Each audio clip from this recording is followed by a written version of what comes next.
बॉलीवुड की दुनिया जितनी चकाचौंध से भरी है उतना ही अंधेरा भी यहाँ पर है।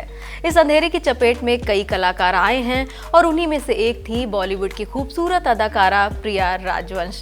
Hello and welcome to Jansatta. मैं हूं ज्योति और आप देख रहे हैं सिनेग्राम। और आज सिनेग्राम में किस्सा बॉलीवुड एक्ट्रेस प्रिया राजवंश का, जिसकी मौत को 25 साल हो गए हैं मगर आज तक उनकी मौत की गुत्थी नहीं सुलझी है।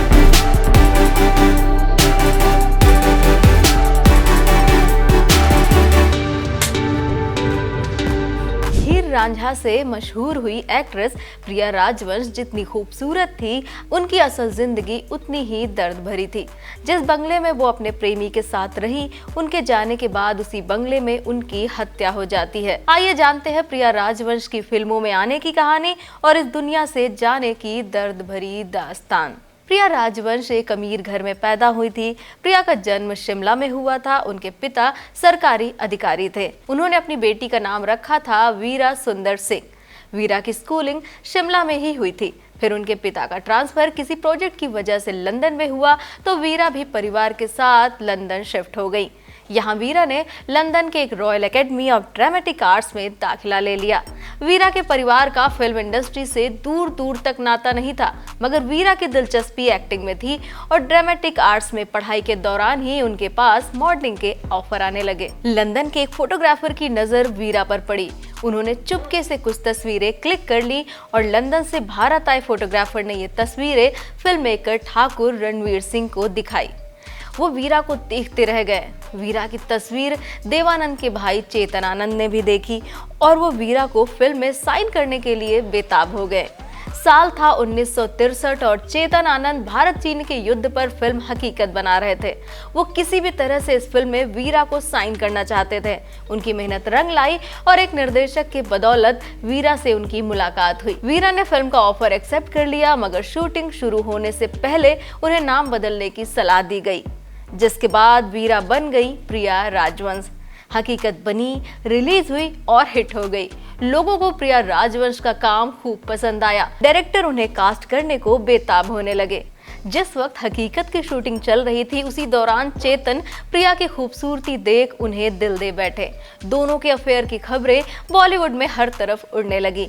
ये खबरें तेजी से इस वजह से भी फैल रही थी क्योंकि चेतन पहले से शादीशुदा थे और वो प्रिया से 15 साल बड़े भी थे।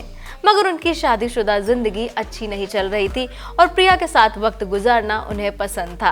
प्रिया भी उन्हें पसंद करने लगी थी। चेतन आनंद प्रिया को लेकर बहुत पजेसिव थे और किसी दूसरे फिल्म मेकर के साथ उन्हें काम नहीं करने देना चाहते थे। हकीकत के बाद चेतन आनंद ने जो भी फिल्में बनाई उसमें प्रिया राजवंशी एक्ट्रेस थी।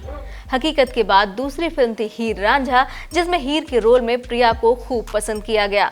प्रिया ने अपने करियर में 7 फिल्में की थी और ये सभी फिल्में चेतन आनंद के साथ ही की थी। चेतन आनंद ने आखिरी फिल्म बनाई हाथों की लकीर और यही फिल्म प्रिया राजवंश की भी आखिरी फिल्म साबित हुई। इस फिल्म के बाद प्रिया का करियर भी खत्म हो गया क्योंकि वो किसी और फिल्म मेकर के साथ फिल्में नहीं करती थी। प्रिया राजवंश पर परिवार का दबाव था, इसके बावजूद उन्होंने शादी नहीं की।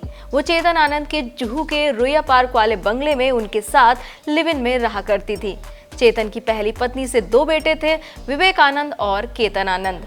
दोनों ही बेटों को ये बात पसंद नहीं थी कि उनके पिता मां को छोड़कर प्रिया के साथ लिव इन में रहे। मामला तब बढ़ा जब चेतन आनंद ने वसीयत बनाई और उन्होंने संपत्ति को 3 भागों में बांट दिया। एक हिस्से उनके बेटों को मिले, वहीं एक हिस्सा मिला प्रिया को। जुहू वाला बंगला भी चेतन ने प्रिया के नाम कर दिया। 27 मार्च साल 2000 को प्रिया राजवंश का निधन हो गया और उसी बंगले से उनकी बॉडी मिली। पुलिस ने जांच की तो सामने आया कि प्रिया की डेथ नेचुरल नहीं थी बल्कि उनका मर्डर हुआ था। प्रिया डायरी लिखा करती थी। इसी डायरी में उन्होंने लिखा था कि चेतन के दोनों बेटों के साथ उनके संबंध तनावपूर्ण है। प्रिया ने इस डायरी में जान के खतरे का अंदेशा भी जताया था। डायरी में प्रिया ने लिखा था कि चेतन की मौत के बाद उनके दोनों बेटे उन पर बंगला छोड़ने और जायदाद लौटाने का दबाव बना रहे थे। इसी आधार पर चेतन के बेटों पर हत्या का शक हुआ। बंगले में रहने वाले हाउस हेल्प माला और अशोक का नाम भी हत्या में सामने आया। चारों को पुलिस ने गिरफ्तार कर लिया। इन्हें सजा भी सुनाई गई, लेकिन नवंबर 2002 में इन्हें जमानत दे दी गई। साल 2011 में कोर्ट ने सबूतों के अभाव में चारों को बरी कर दिया और इस तरह प्रिया की मौत की गुत्थी कभी सुलझ ही नहीं पाई। तो ये थी प्रिया राजवंश की दर्दनाक कहानी। बॉलीवुड की दुनिया जितनी ग्लैमरस है उतनी ही खतरनाक भी है। अगर आपको ये वीडियो पसंद आया तो लाइक, शेयर और सब्सक्राइब करना ना भूलें। आपको ये वीडियो कैसा लगा हमें कमेंट करके जरूर बताइए। अगले हफ्ते फिर होगी आपसे मुलाकात सिनेग्राम के नए एपिसोड में। तब तक के लिए नमस्कार।